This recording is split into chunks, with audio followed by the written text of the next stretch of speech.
Everyone and welcome back. So story start होती है, एक लेडी इस बारे में बता रही होती है कि आखिर वैम्पायर्स होते क्या हैं, उनकी लाइफ स्पैन कैसे चलती है। दरअसल वो यहाँ पर हमें बताती है कि वैम्पायर जल्दी खत्म होने वाले हैं, उन्हें अपनी जिंदगी ऐसे जीते रहे, मतलब जैसे वैम्पायर को मार कर या फिर ह्यूमंस को मार कर, अगर वो ऐसे ही करते रहे तो उनकी जो आबादी है वो जल्दी खत्म हो जाएगी। इसके बाद वो हमें एक प्योर ह्यूमन ब्लड के बारे में बताती है ट्री, और हर सेंचुरी में एक प्योर ह्यूमन ब्लड पैदा होता है।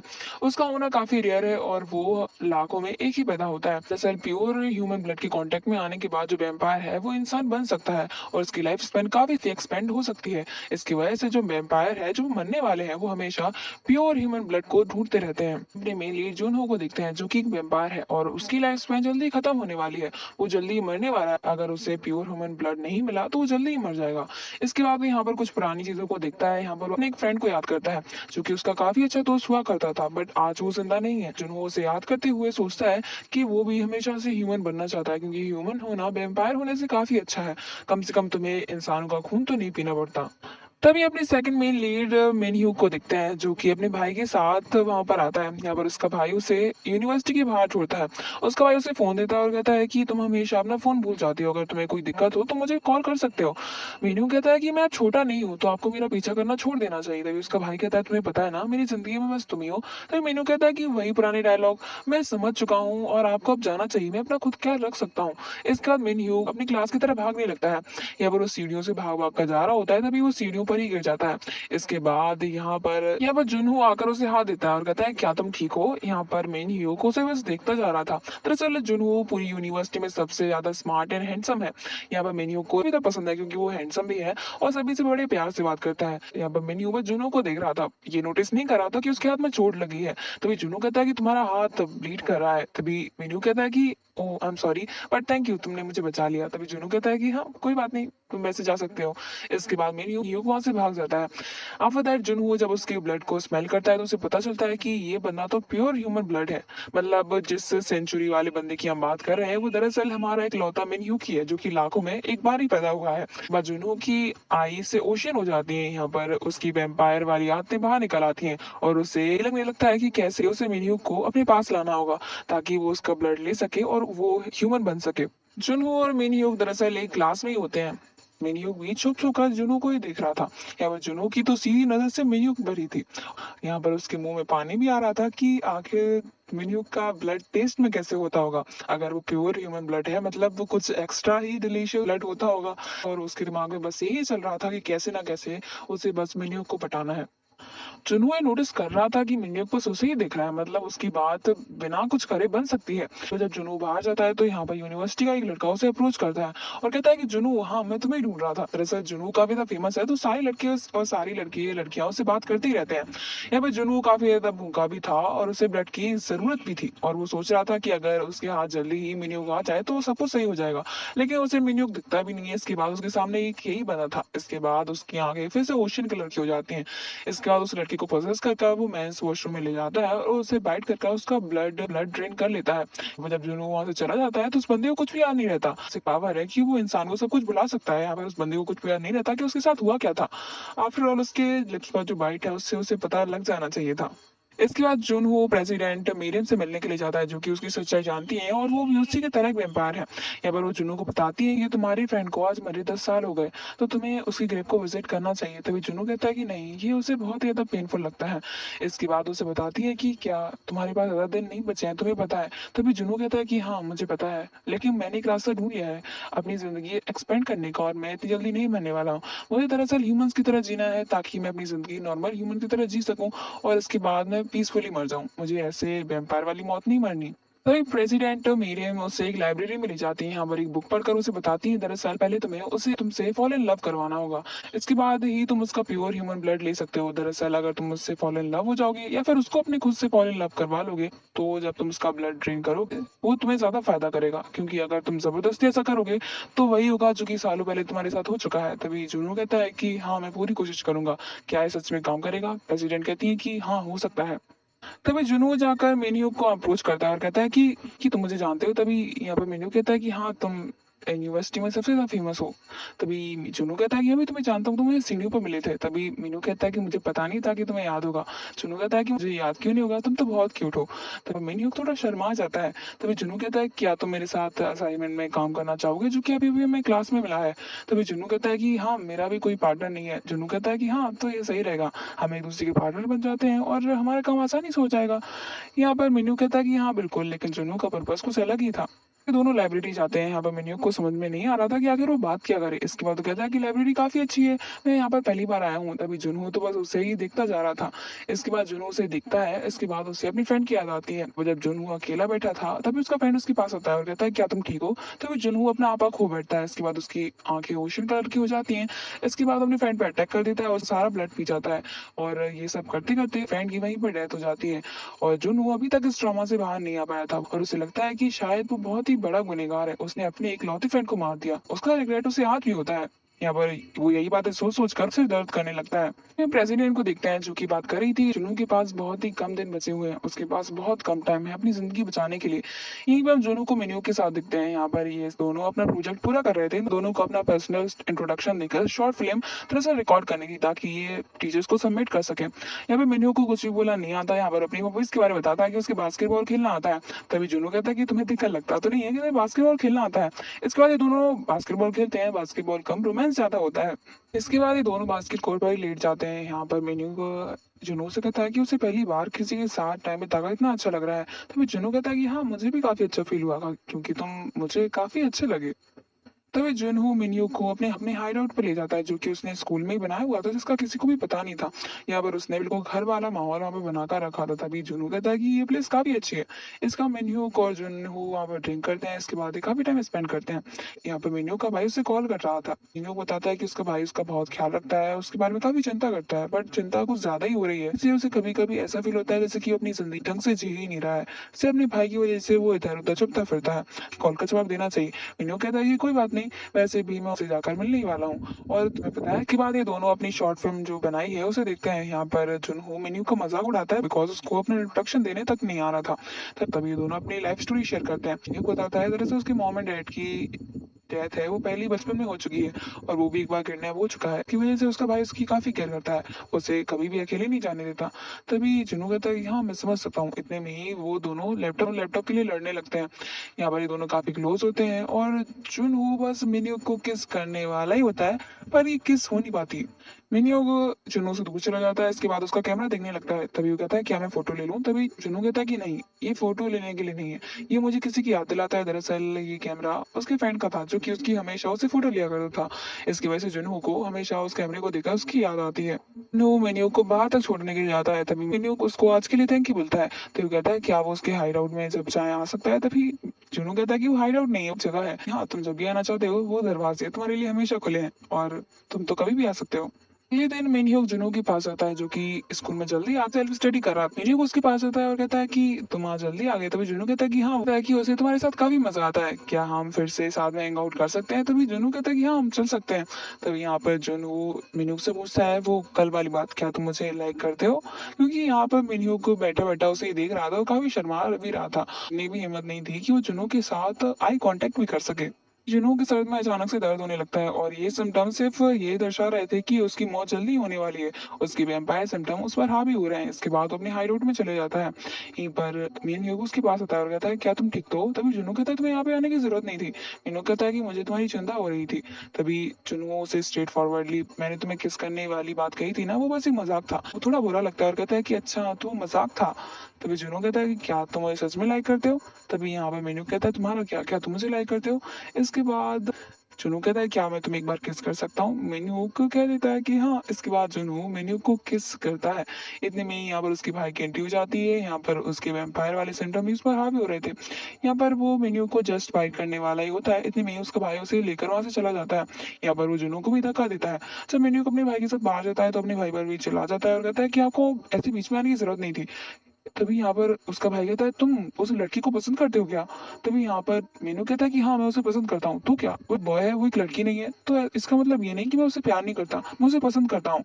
दरअसल हम इसकी स्टार्टिंग में सबसे पहले जुनू को देखते हैं जो कि प्रेसिडेंट मीरियम से मिलने के लिए जाता है। यहाँ पर उससे कहती है तुम्हारा दिमाग खराब है, तुम्हें उस बंदे को पोजेस करके उसका ब्लड लेना था, ना कि उसके प्यार में पड़ना था। तो फिर जुनू कहता है कि वो सब नहीं कर सकता। यहाँ पर प्रेसिडेंट मीरियम उसे समझाती है और कहती है कि ऐसा हो जाता है कि हमें किसी से लगाव हो जाता है बट हम उससे प्यार तो नहीं समझ सकते। यहाँ पर जुनू को ढंग से दिख भी नहीं रहा था बिकॉज वो जल्दी मरने वाला है उसी के सिम्टम से, पर वो इस बात के लिए भी तैयार नहीं होता कि वो मिन्यूक को मारने वाला है। जब जुनू वापस आता है तो उसे अपने हाइड आउट पर मिन्यूक दिखता है जो कि उसका ही वेट कर रहा था। तभी मिन्यूक कहता है कि मैं तुम्हारा ही वेट कर रहा था। जुनू कहता है तुम्हें आने की जरूरत नहीं थी। मिन्यूक कहता है कि मैं तुम्हें पसंद करता हूँ बहुत ज्यादा। तभी यहाँ पर हम प्रेसिडेंट मीरियम को देखते हैं जो कि किसी को कॉल करती है और कहती है कि तुम्हें अब आगे का काम करना होगा। मुझे नहीं लगता जुनू आगे का काम कर पाएगा। और ये कोई और नहीं बल्कि सेकंड वेम्पायर हायसू है जो कि आगे काफी इंपॉर्टेंट काम करने वाला है। एक बार हम वापस जुनू और मिन्यूक पर आते हैं। तभी यहाँ जुनू कहता है कि तुम मुझसे क्या एक्सपेक्ट करना चाहते हो, मैं तुमसे बस मजाक कर रहा था, वो सब चीजें मजाक में थी। मिन्यू कहता है मुझे पता है तुम वैम्पायर हो, मेरे भाई ने मुझे बताया है, इसलिए वो मुझसे कहता है कि मैं स्पेशल हूँ और तुम भी मुझे स्पेशल समझते हो, पर तुमने मुझे हार्म नहीं किया बिकॉज बस तुम ही मुझे पसंद करते हो। जुनू कहता है कि ये सब बकवास है, ऐसा कुछ भी नहीं है। इसके बाद हम हायसू को देखते हैं जो कि जुनू की यूनिवर्सिटी को देख रहा था और सोच रहा था कि यहाँ पर मेरा जुनू पढ़ता है। दरअसल हम हायसू की बात करें तो उसका जुनू पर काफी लंबे टाइम से क्रश है और वो उसका बॉयफ्रेंड भी बनना चाहता था बट ऐसा हो नहीं पाया। जुनू पहले भी किसी और के साथ प्यार में पड़ चुका है। यहाँ पर उसे जुनू दिखता है तभी जुनू उसके पास आने लगता है। यहाँ पर हायसू कहता है कि काफी लंबा टाइम हो गया हमें दूसरे को देखा नहीं, क्या तुम मुझे ग्रीट नहीं करोगे? अरे भैया हम इतने पुराने फ्रेंड हैं, कब से वेट कर रहा था कि तुमसे मिलूं। जुनू जाकर उससे कहता है कि सुनो अपनी बकवास बंद करो, अगर तुम मना नहीं चाहते तो जल्दी से जल्दी जितना हो सके यहाँ से दफा हो जाओ। तभी हायसू कहता है ये कोई तरीका हुआ पुराने फ्रेंड से बात करने का? तभी यहाँ पे मेनूक आता है। यहाँ पर वो जुनू को बुलाता है और वो यही सोच रहा था कि आखिर ये नया वाला बंदा है कौन। तभी जुनू हायसू को पकड़ कर वहां से ले जाता है। योग अपनी क्लास में बैठा यही सोच रहा था कि क्या जुनू मुझे कभी पसंद नहीं करेगा, क्या वो मुझे कभी नहीं देखेगा? ये तो बहुत बुरी बात है। तो क्या हुआ, वो वैम्पायर है, मैं तो उसे पसंद करता हूँ और वो भी मुझे हर्ट नहीं करेगा, ये तो पक्का है। पर हायसू जुनू को देखते हैं तो इनमें टेंशन कुछ अलग ही थी। तभी यहाँ पर जुनू कहता है कि तुम यहाँ से चले जाओ। तभी हायसू कहता है कि तुम्हारी दिक्कत क्या है? मुझे पता है कि वो प्योर ब्लड ह्यूमन है और वो हम दोनों के काम आ सकता है। अगर तुम्हें थोड़ा गिल्ट होता है लोगों को मारने में, हम दोनों उसको शेयर कर ह्यूमन बन जाएंगे जैसे कि हम पहले रहा करते थे। इसके बाद वो जुनू को टच करता है और कहता है कि तुम्हें पता है ना, जब हम ह्यूमन बन जाएंगे तो हम आराम से अपनी जिंदगी जी सकते हैं जैसे कि हम पहले जिया करते थे। तभी जुनू कहता है कि सुनो, अगर तुमने मुझे कुछ भी किया ना तो मैं बिल्कुल बर्दाश्त नहीं करूंगा और फिर तुम्हारे लिए बहुत बुरा होगा। जब ये दोनों वापस जाते हैं तो यहाँ पर इन्हें बाहर मिन्यूक मिलता है जो कि शायद इन्हीं दोनों का वेट कर रहा था। तभी मिन्यूक जुनू से पूछता है क्या ये बंदा तुम्हारा दोस्त है? तभी हायसू उसके करीब जाने लगता है। जुनू से इशारे करता है कि सब कुछ आराम से करना। तो बाद हायसू तो काफी चिपकने की कोशिश करता है, वो सोचता है कि वो मिन्यूक का दोस्त बन जाएगा पर ऐसा कुछ होता नहीं है। मिन्यूक को ये भी समझ में नहीं आ रहा था कि आखिर ये बंदा किस टाइप का है और उसकी हरकत इतनी वियर्ड क्यों है।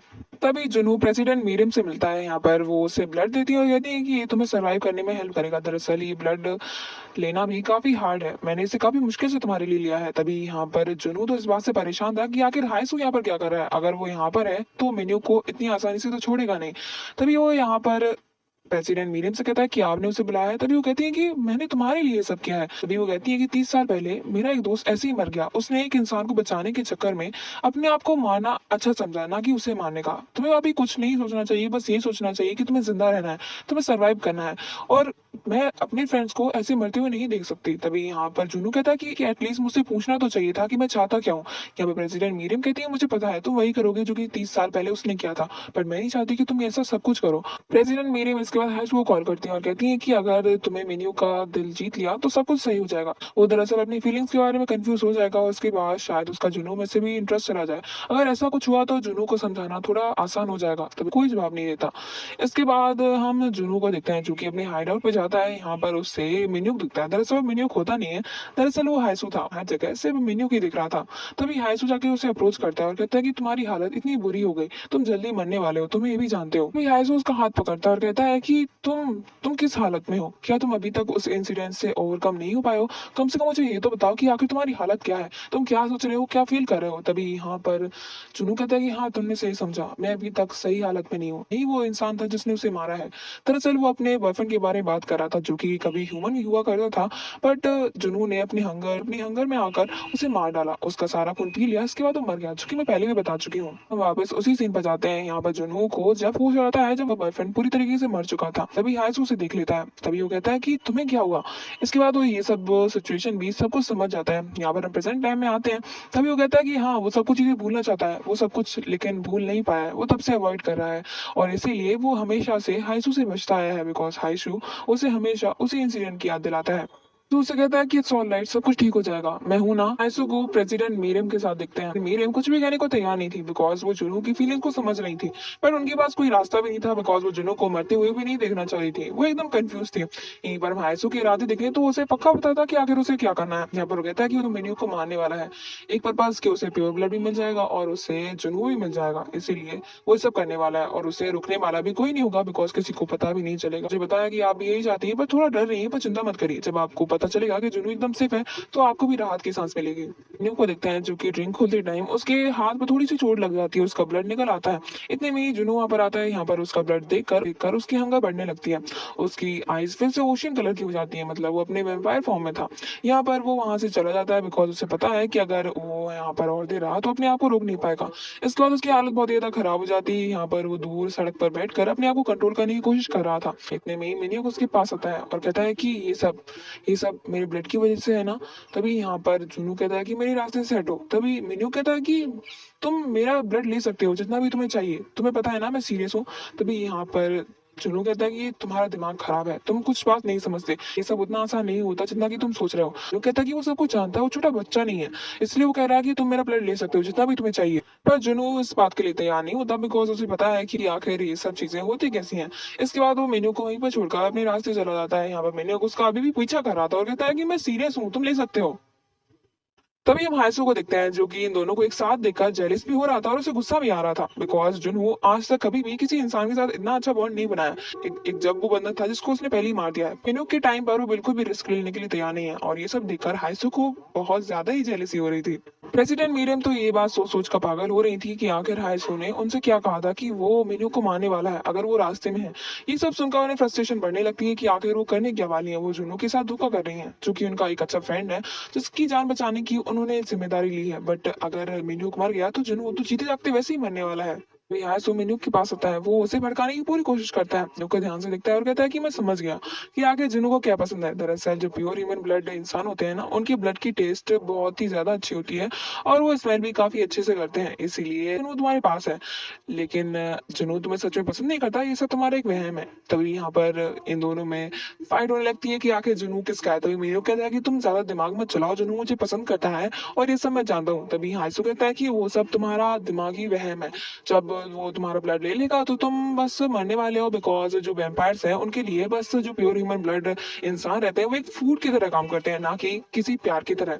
मीनू कहता है कि अगर तुम्हारे पास यही चीजें हैं कहने के लिए तो मैं यहाँ से जा रहा हूँ। यहाँ पर हाइसू कहता है कि तुम समझ क्यों नहीं रहे हो, तुम बस एक फूड की तरह फीड कर कर एक वैम्पायर एक ह्यूमन में बदल सकता है, इसीलिए जुनू तुम्हारे साथ है। तभी यहाँ पर हाइसू का गुस्सा बढ़ता जा रहा था। यहाँ पर मीनू गुस्से डरने के लिए तैयार नहीं था। तभी वो कहता है कि तुम एक वैम्पायर हो ना। हाइसू कहता है कि मुझे जब बहुत अच्छा लगता है जब मैं किसी इंसान को डरते हुए देखता हूँ। जुनू के लिए कुछ भी नहीं हो, मैं जुनू के साथ सेंचुरी से रह रहा हूँ, काफी सालों से मैं उसके साथ हूँ और मैं ही वो इंसान हूँ जो कि जुनू को समझता हूँ, और पास्ट टाइम से भी और फ्यूचर में भी मैं ही उसके साथ रहूंगा, ना कि तुम। पर मेन्यू का जवाब सुनते हैं। तभी यहाँ पर मेन्यू काफी अच्छा डायलॉग बोलता है। यहाँ पर वो कहता है कि बात सेंचुरीज की नहीं है, बात ये है कि आखिर जुनू का हर्ट किसे पसंद करता है, और मैं जुनू को पसंद करता हूँ और वो भी मुझे पसंद करता है, दैट्स ऑल।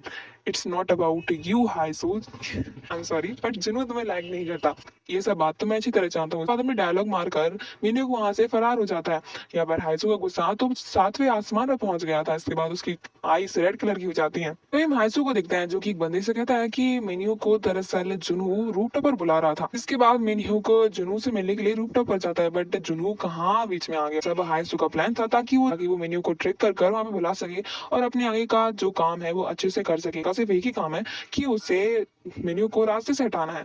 और इसी के साथ हमारा ये पार्ट यहीं पे खत्म हो जाता है। सो मिलते हैं नेक्स्ट पार्ट के साथ। Thank you so much guys for watching.